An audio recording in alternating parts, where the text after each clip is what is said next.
Dissonance biography. If I had invited you to come over for an evening and a biography of even just one single composer's work, you would have known that that cannot possibly be achieved. So to spend a night around something as broad as dissonance in music is as if we were going to have a presentation on the use of color in the history of painting.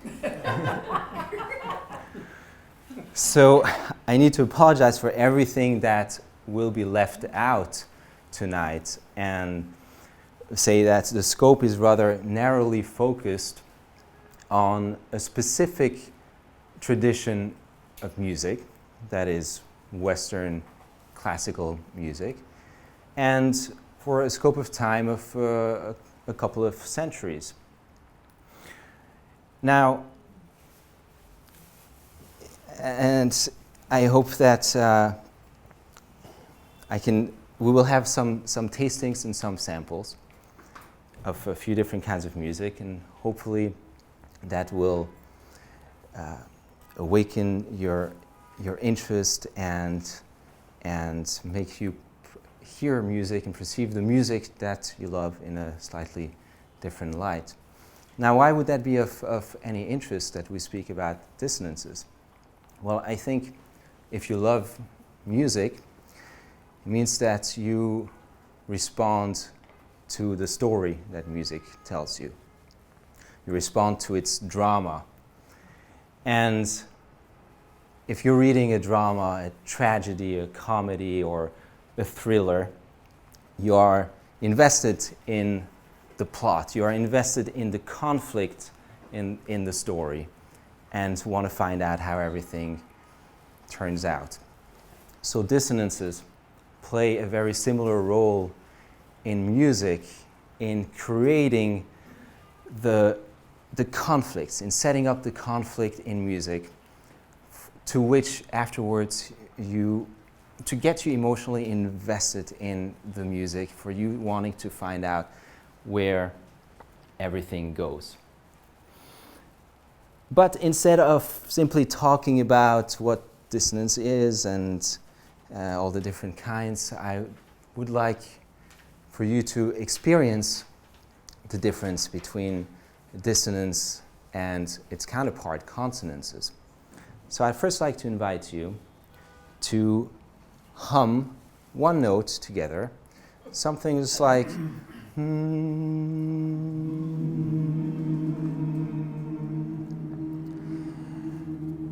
just like that, yes.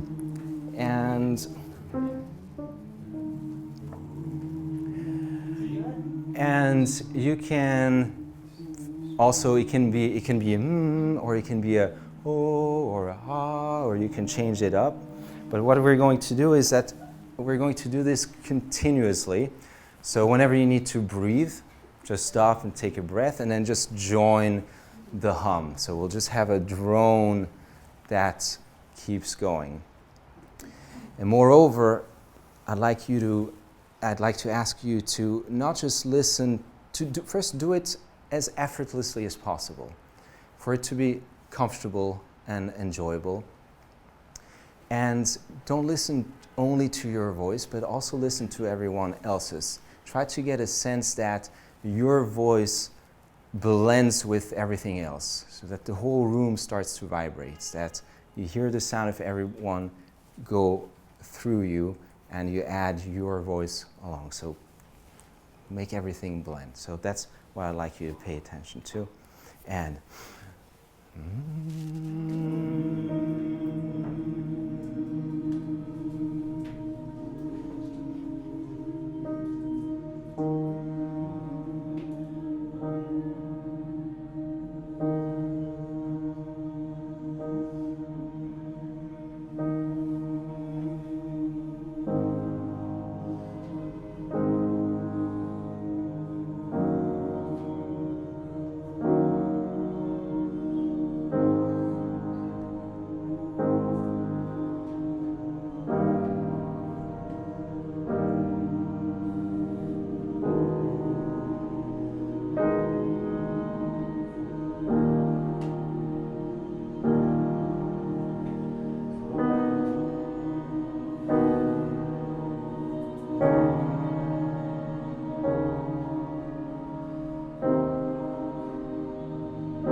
Did you notice that even though your note didn't change, we're constantly singing the same note, yet the way it felt changed considerably based on what I was playing on the piano. And what was changing is that the role of the note, of the sound that you were singing, was changing. The relationship between your note and the harmonies that I was playing on the piano. And so sometimes your note was in perfect harmony with the other notes in the piano. And maybe the sensation was almost like stepping into a warm bath, very inviting, and it feels like you have your spot. It just fits right in. And maybe some of the other sounds felt more like standing on a very narrow ridge. Not wrong, but a little, where do I fit in there? A little more attention. And essentially, this was you were experiencing whether your note was acting as a dissonance with the rest, or whether it was acting as a consonance. But what do I mean when I'm talking about dissonance and consonance? Well,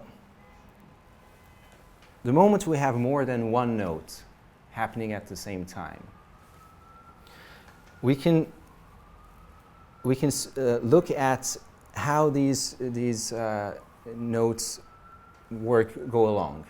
And so in my classes, I often teach groups and kids, and I teach oral skills and composition. And at some point, we'll go over intervals. An interval is simply measuring the distance between two different notes. So they can be wide apart or very close together. And it's not just a question of measuring and labeling the distance, but also of learning to recognize the inherent characters of these different intervals. And so, for example, we have notes that harmonize very well together, that work perfectly, such as something like this, or create very pleasing harmonious sounds. And so these are consonant intervals. We have other intervals where the notes are kind of indifferent to each other. So it creates a very open, very serene sound. It's the medieval film music. And then we have sounds such as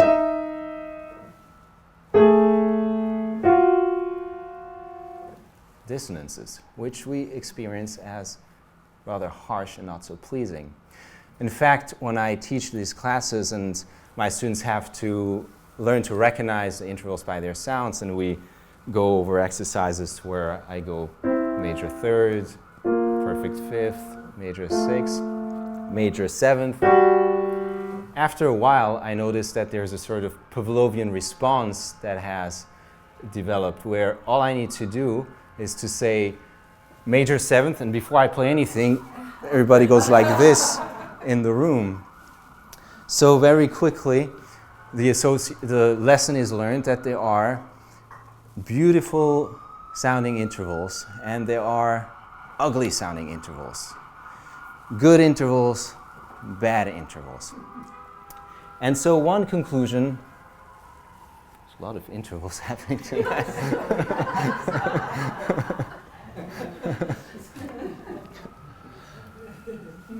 So one conclusion might be to assume that, well, writing music is simply about writing beautiful harmonious sounds and avoiding dissonances.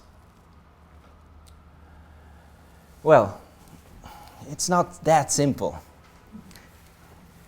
Here's a major seventh, for example. Now, listen to this sound.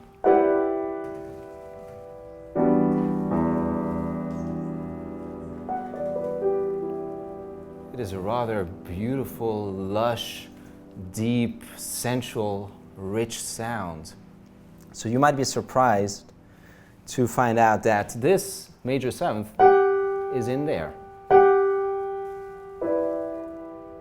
There's more, but it is here. Maybe you can hear that.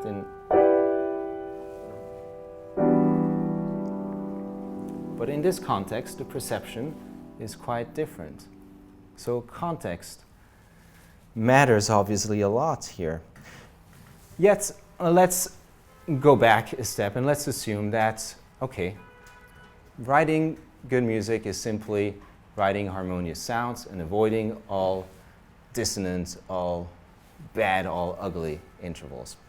So I'd like to go on a fictitious evolutionary journey and assume such a composer that holds this belief.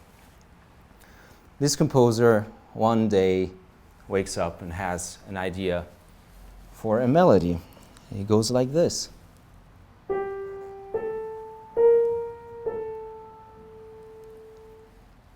And so this composer goes out and hires a group of women as singers. Could you represent them tonight? And so he hires a group of singers and wants to hear his work. And so he teaches this simple melody. Can you sing it?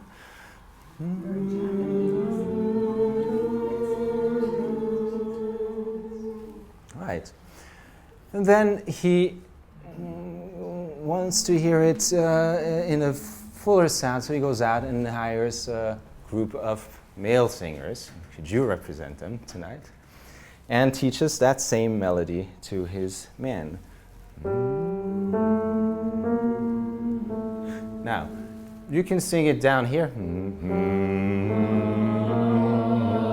But maybe if it's more comfortable for your voice, you can also take it up and sing it.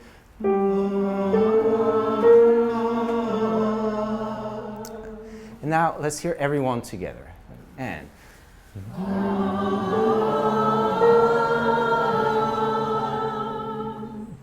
right. So everyone is singing the same pitch, the same note. Sort of. Well, rehearsal time was scarce even then. At this point, we have a monophony, everybody singing the same part. One day, this composer has an ingenious idea and thinks, well, what if the men were to sing a different melody? What if I gave the men, instead of going up, a downward melody, which goes like this? Can we rehearse it, just the men?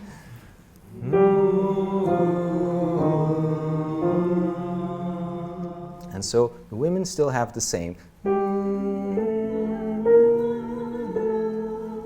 So let's hear it together now. And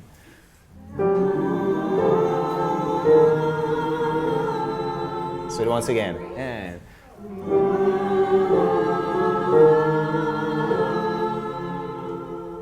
And our composer is very pleased.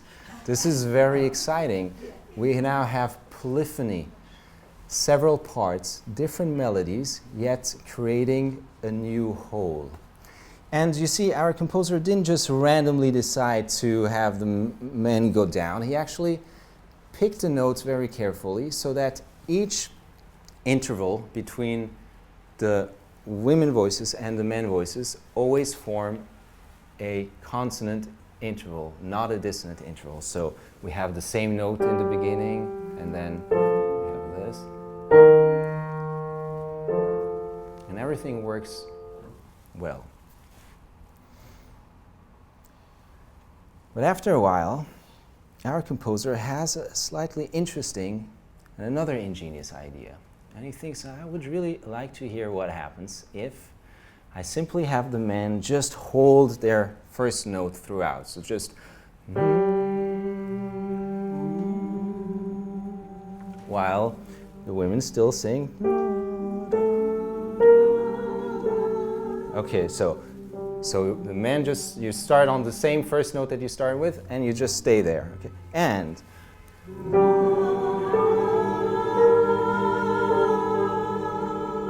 once again.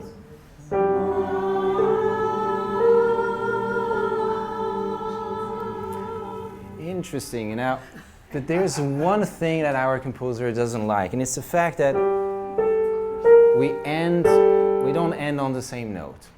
It doesn't feel like an ending. So this can be very easily fixed. Our composer just says the men are going to sing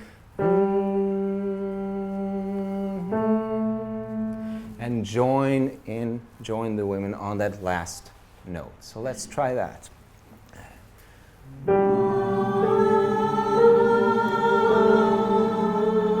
Yeah, so come up on that last note. So you finish, so you start on the same, you end on the same note. Let's try that again. And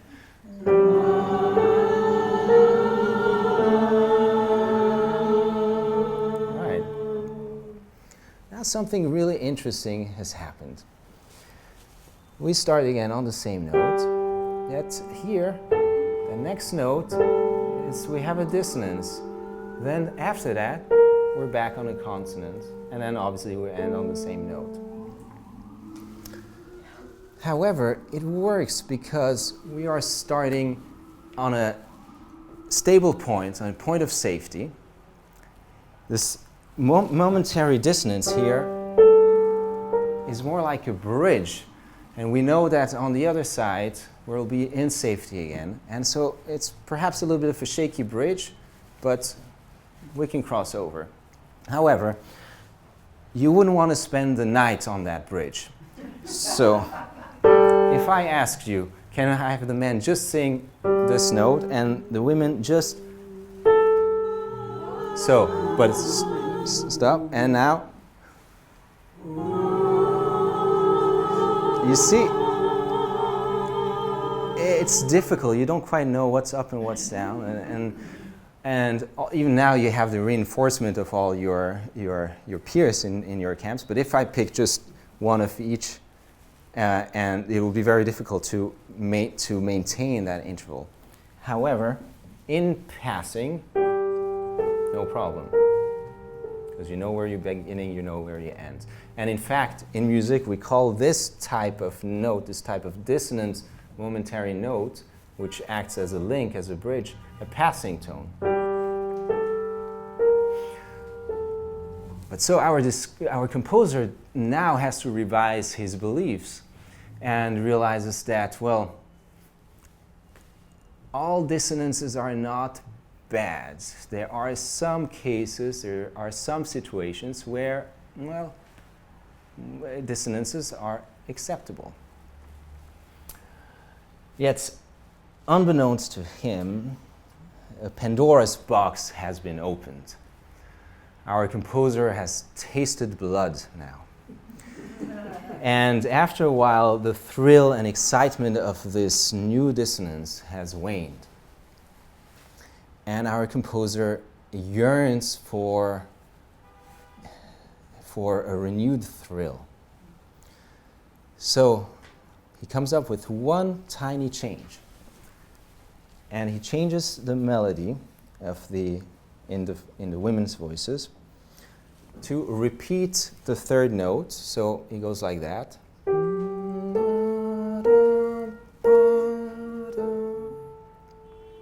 Right? Then again. Small change. Let's see. Now, man's role hasn't changed. Still. Let's try it together. All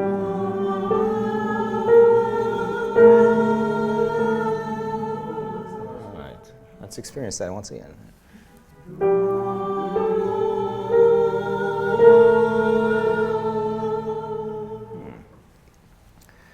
Now, this is not a passing tone anymore. It's a rather...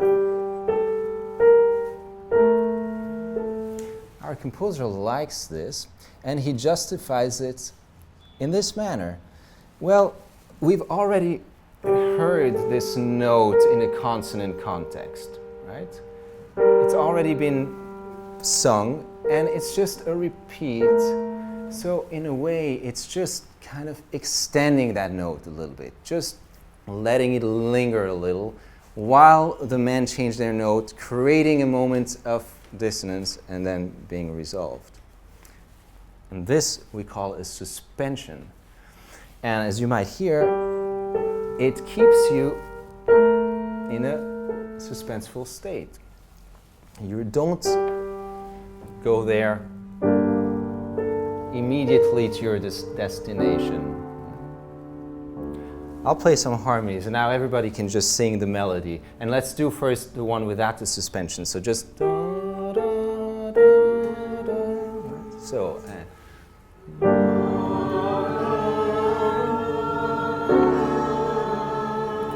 you go straight to your goal there. But now with the suspension, so repeat the high note and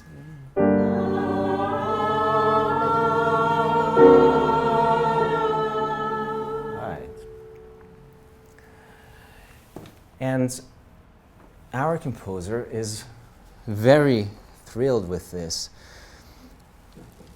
Doesn't it sound sort of like a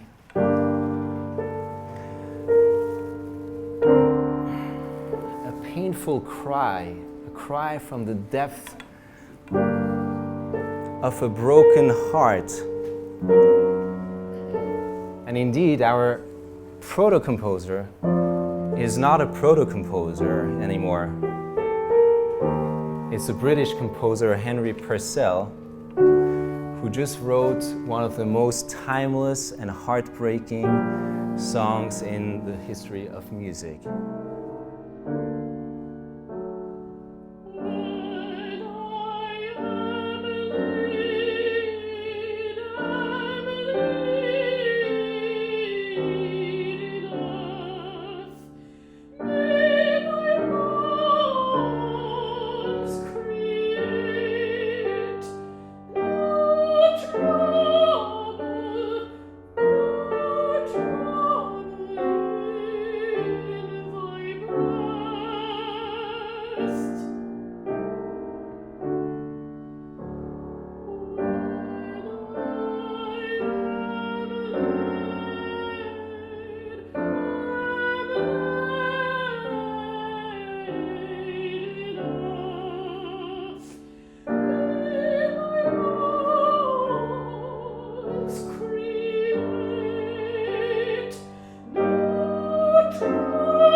so much dissonance, but such beautiful dissonances. Remember me, but forget my fate. This is, in fact, a song from the opera Dido and Aeneas, and it's known as Dido's Lament. It is Dido's farewell song to the world after having been left by Aeneas and about to take her own life. And you can hear this descending resolution, and also everything in this piece, also in the accompaniment has this descending motion. Everything is being pulled down. Literally, you get this sense of everything returning to dust, into being pulled down into the earth. Now, dissonances don't only have to apply for tragic music like this. The following song has actually quite a few similarities in the shape of the melody in the voice. For example, compare what we just heard here with the close to the beginning in the next song.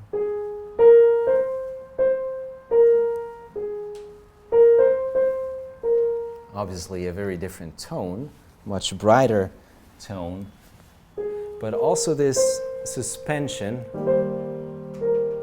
which you will hear over and over and again, this descending step, which for a moment creates a dissonance, but is being immediately resolved.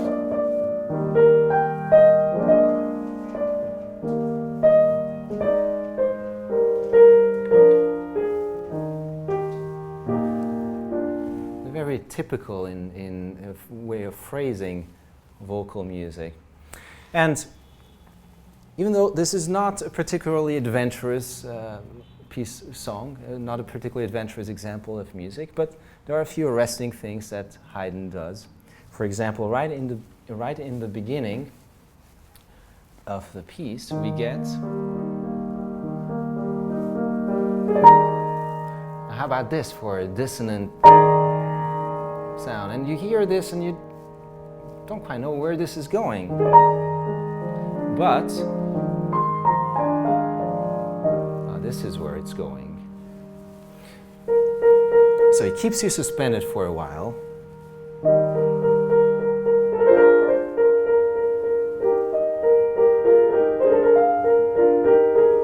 And now listen to the harmonies, how there is this constant change of tension and release, and tension and resolution, stability, slightly less stable, resolved.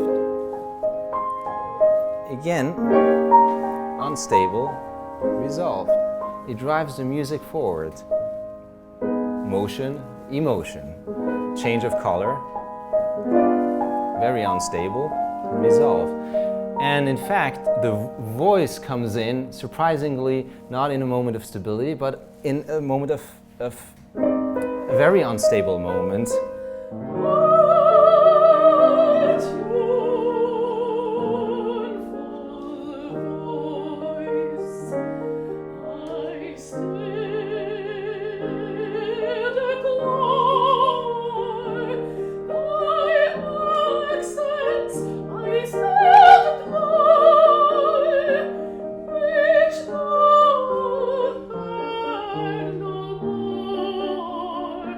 Still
And the context here is also a painful love story of a departed lover, although you can hear that it is not a final, it doesn't have this finality to it.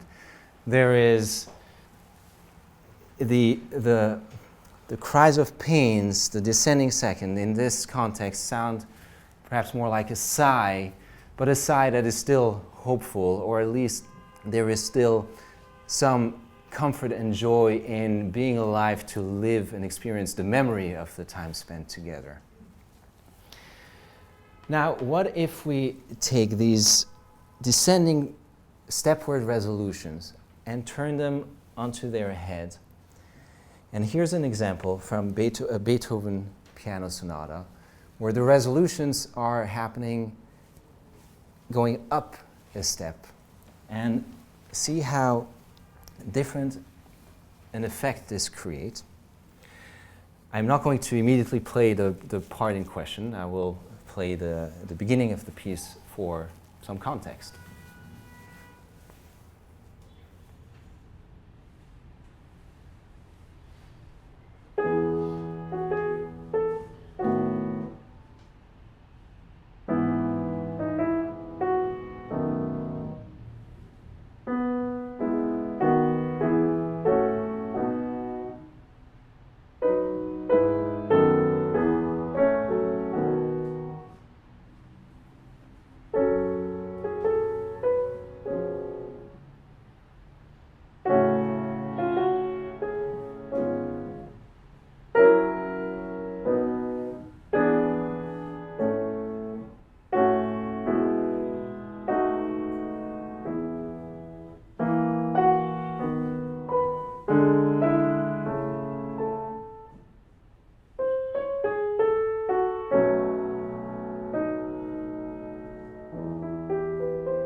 Quite amazing, this such a harsh dissonance there, but on its way up it creates it's not a sense of despair, it's rather a sense of consolation. There's a lifting quality to it, an aspiration. And the other thing is that there is no attempt here to hide the dissonance. There is no suspension, not giving you the note first in a consonant context before hearing it in a dissonant context. On the contrary, Beethoven, out of nowhere, jumps right into it. Additionally, rhythmically, the way it is placed also emphasizes that dissonance. To add insult to injury, Beethoven even writes an accent on the dissonant note. So there is no attempt to round out the edges here, to smooth things out. On the contrary, Beethoven makes it harsher, more obvious. The length that we spend, that we remain, with this note also is extended. And here's this Pandora's box, which I mentioned before. It is quite natural that if you want to have an edge, dramatically speaking, if you want to captivate your audience emotionally, you want to go a little bit further than what is already known and what is expected. So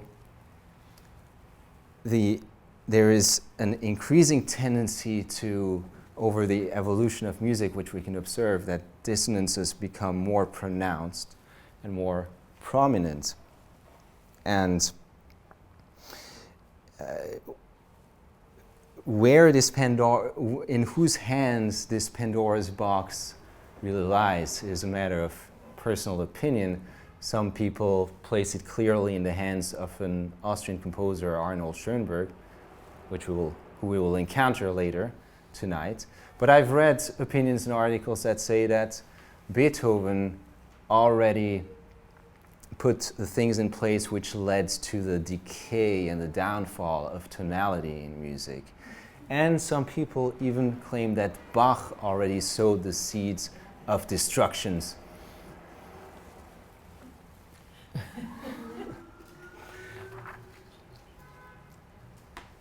But what you see is a kind of abstraction also that is happening, that the music relies on the fact that you're expecting something, and you're already familiar with a certain language, and that expectations can be set back, pushed further out. It is like a movie with a trick ending. You think you've reached the end of the plot, and it was a surprise, actually, it continues. You can hear this in an ending of a Schumann song, which so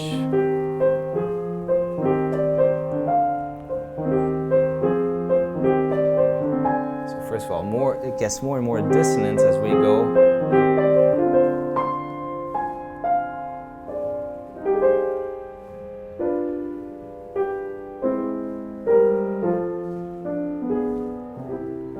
I mean, which very simple, if it was, if there was nothing to it, what you're expecting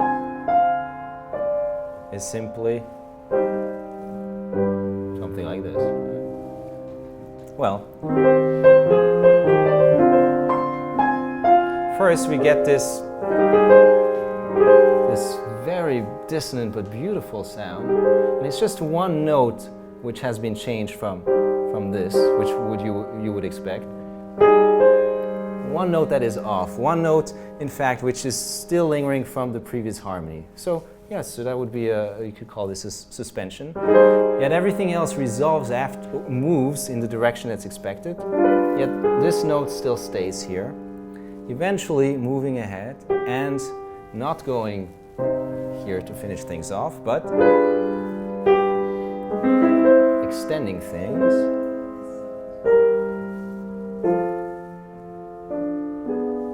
And finally, we get here. We'll do the whole song and you'll hear this ending. And one thing that I want to point out also is that the accompaniment and the musical setting of the text has become also much more dramatic and more free if you compare it to the Haydn song. The Haydn song, which is still a very instrumental approach. It's still the sense of the melody which the singer has, but which is treated as an instrument. And the accompaniment, there is some changes of color, some shading to support the content of the words. But here, the music moves with the words. There's much more of an interaction. The content, again, tragic love story. This is a cycle of songs. And in this song, the protagonist, a woman, just awakes from a dream in which her her lover proposed to her, and she awakes in a dazzled, frantic state. She cannot believe and is saying, this cannot possibly be true. It was a dream, but could it be? And and there is the changes where there is the memory of the dream, and she's falling back into a dreamlike state. You will hear all these changes.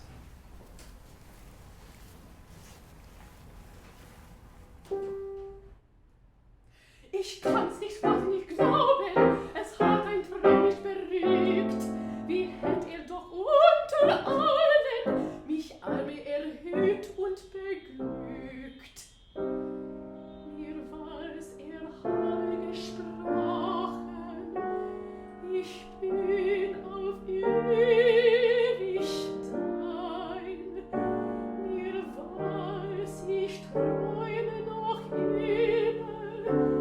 Es kann ja nie so sein, es kann ja nie so sein. Oh, lass im Traum mich sterben, gewiegelt an seiner Brust, dem seligsten Tod mich schläfen, in Tränen unendlicher Lust. Ich kann's nicht fassen, nicht glauben, es hat ein Traum mich verrückt. Wie hätt er doch unter allen mich arme erhöht und beglückt.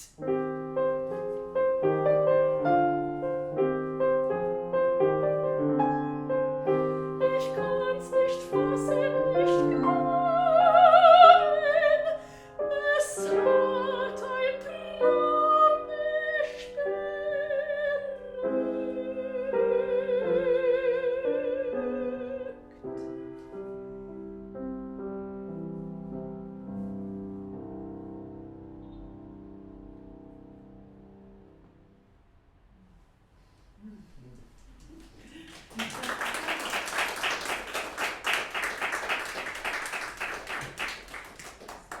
See, this thing with dissonances is a bit of a twisted game that music is playing.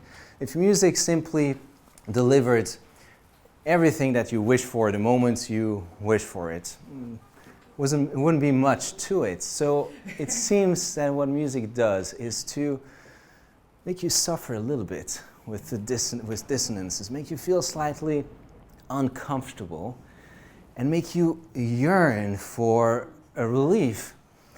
And then the composer offers this relief at his or her leisure, and you feel a sense of fulfillment, satisfaction. Well, music wouldn't be as compelling if it simply also played along those lines. There's an interesting ending in one of Scriabin's short piano pieces, and he ends it with these harmonies.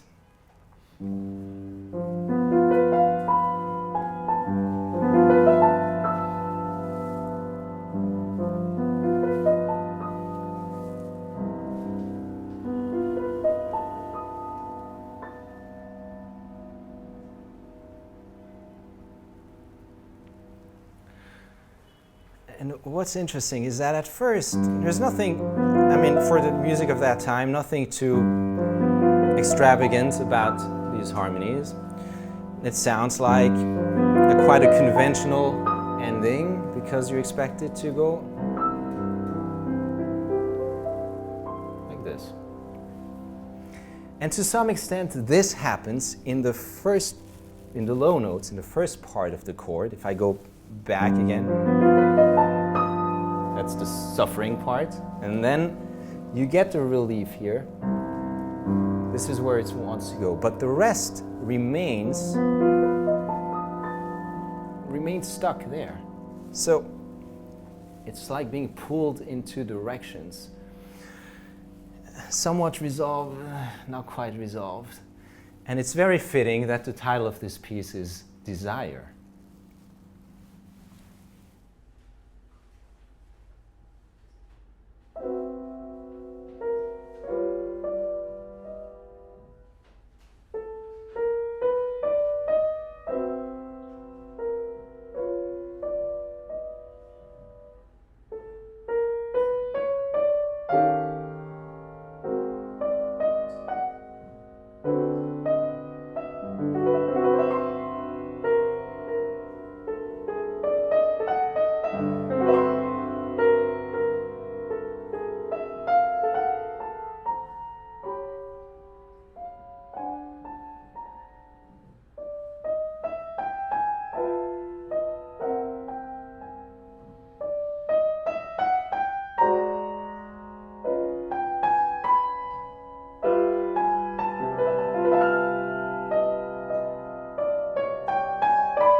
And this following piece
Yet interestingly, at the end of this piece, we get exactly what you would expect.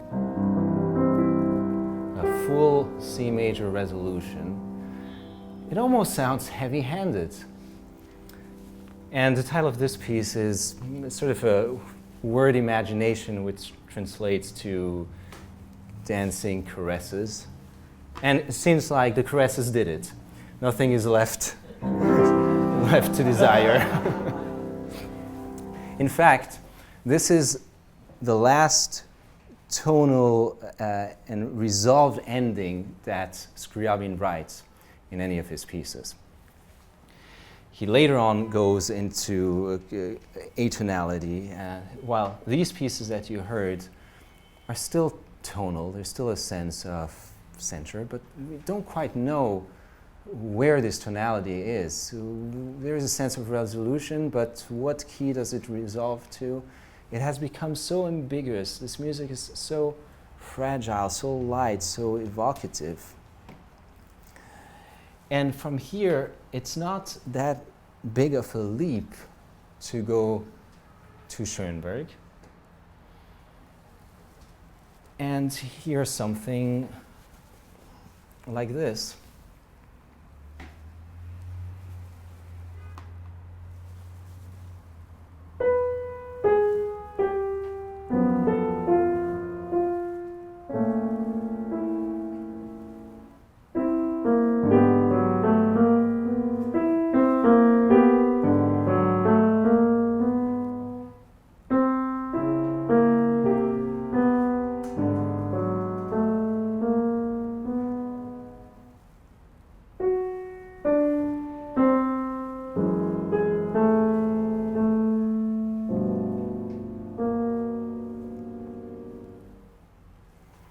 This is the beginning of Opus 11, one of 3 short piano pieces, and the first work for atonal work for piano that Schönberg wrote.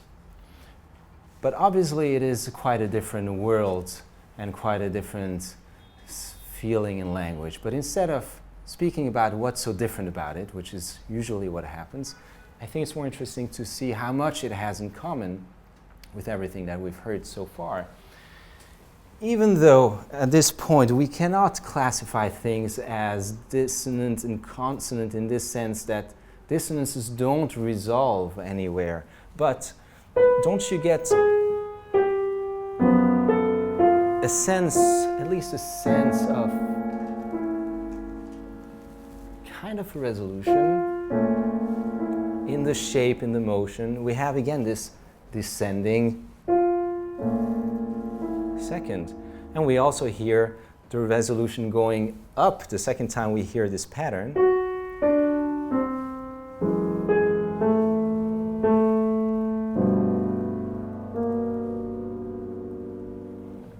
You see, it doesn't resolve into a consonant. It's still dissonant, but we still get a sense of we have arrived at the end of the phrase.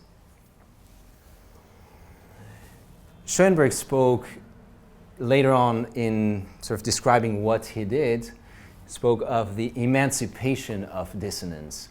That is, why are dissonances always justified only by seeing where they lead to? Can't the dissonances just be used for what they are? Can't we use those sounds simply for their quality of it? Do they always have to resolve somewhere? And I think you'll hear this even better in one of Schönberg's songs. And here also, just pay attention to the voice and how similar the melodies are in following the traditional shape of melodies and of the motions of resolutions.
This is a song cycle, 15 songs, and the story of the cycle is interesting in regards to music and what we've been talking about.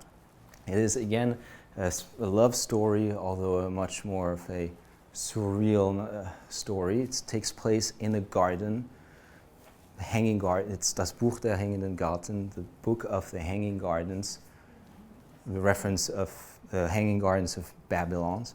And in this garden, two adolescent lovers meet. The song that you just heard is simply a beautiful and very sensual description of the flowers and the plants in the garden. A very erotic description. And at the end of the cycle, the lover, the woman has gone away, we don't quite know why, and the garden wilts away, the garden dies off. And if we ask, what does this garden signify in music, there are two ways to look at it. Schönberg has always been accused of destroying all what is natural about music, all the tradition of music. And so the dying off of the garden can be seen as Schönberg casting all the natural aspects of music. If you were here for the first lecture, you may remember that the theme of it mainly was about finding an explanation for the scale that we have, for the harmony, for tonality in music.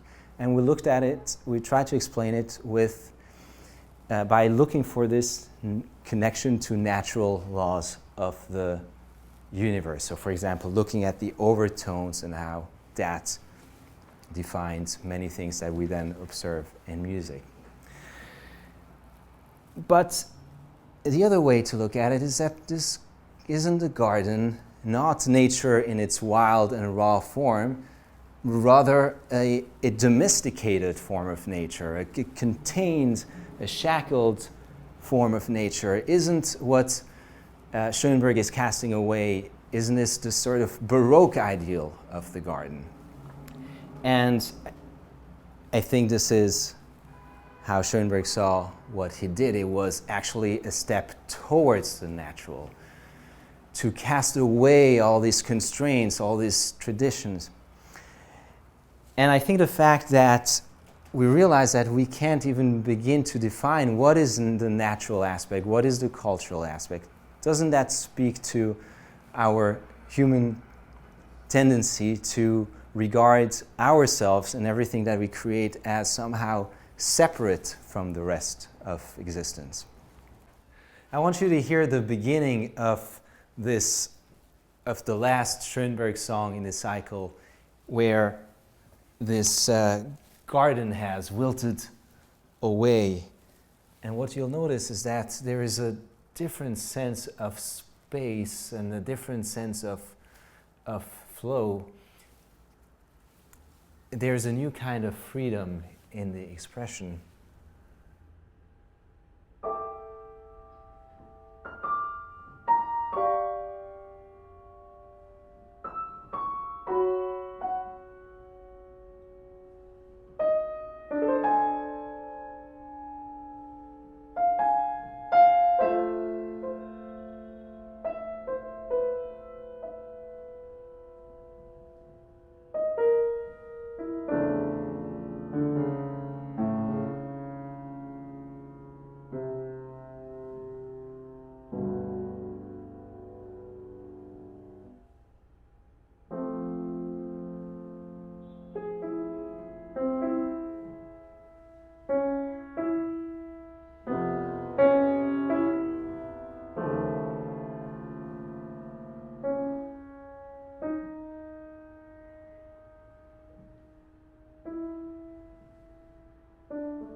The voice comes in this speaking rhythm.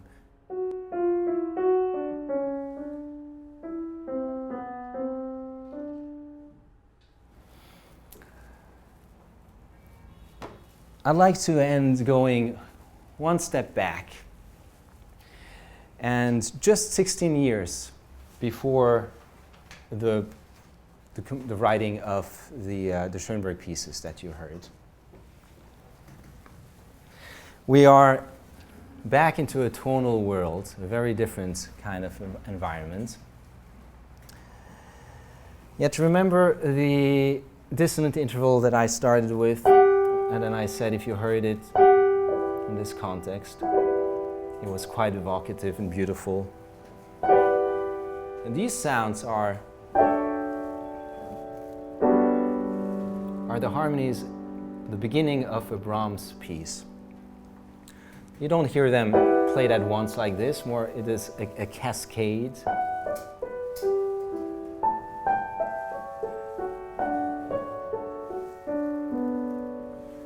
And when you hear this, it is also not quite clear where we are, what the key is, what the tonality is. Brahms wrote about this piece in a letter to Clara Schumann, and he writes, "It is teeming with dissonances. These may well be correct and can be explained, but maybe they won't please your palate, and now I wished they would be less correct, but more appetizing and agreeable to your taste.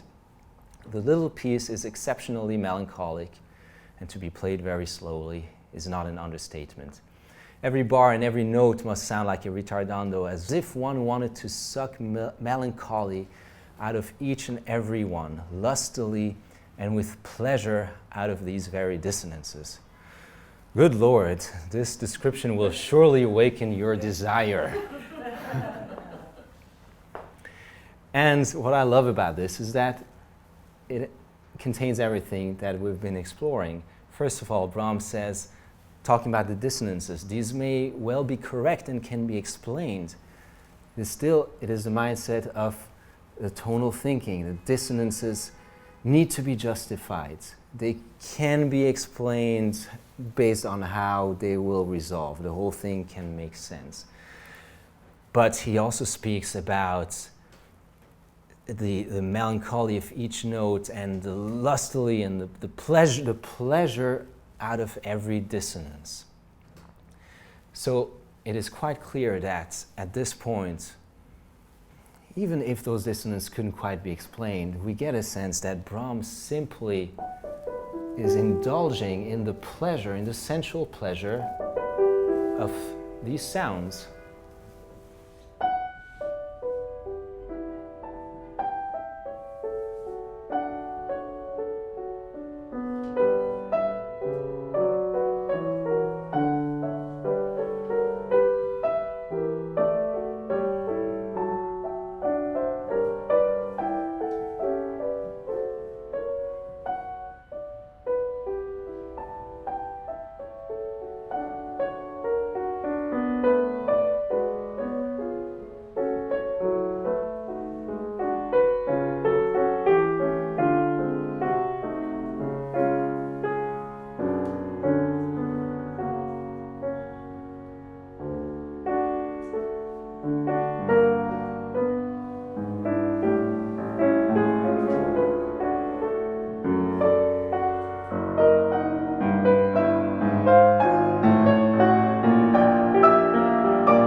Thank you.